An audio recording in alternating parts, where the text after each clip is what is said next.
Umringlarda bir marta bo'lsa ham mana shu teleminorani ichiga kirib ko'rganmisizlar yoki menga o'xshab doim kirishni orzu qilib keyinga surganmisizlar? Va nihoyat men shu teleminorani ichiga kirib ko'rdim va shuncha yil kutganimga yarasha emotsiyalarga ega bo'la olmadim. Chunki kunduz kuni kirsangiz tuman bo'larkan yokida shaharda iflos havosi tufayli shahar unaqa ko'rinmas ekan.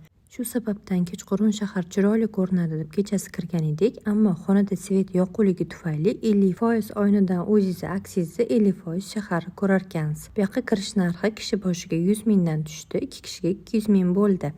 Agar restoraniga chiqadigan bo'lsangiz, minimalniy shot har bitta odamga 500 ming so'm bo'lishi kerak ekan. Nima deb o'ylaysizlar? Bunaqa narxga arziydimi yo arzimaydimi bu manzarani ko'rish? Sizlar qayerga borgan bo'lardinglar? Yokida Hiltonning tepasiga chiqib, bitta kofe ichib, manzarani tomosha qilib chiqqan yaxshimi? Kommentariyada fikringizni albatta yozib qoldiringlar. Sizlarning fikringizni kutaman.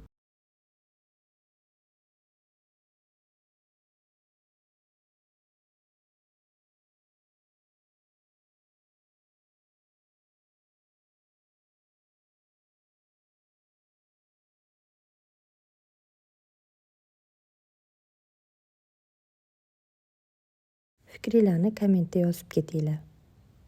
Albatta kutaman.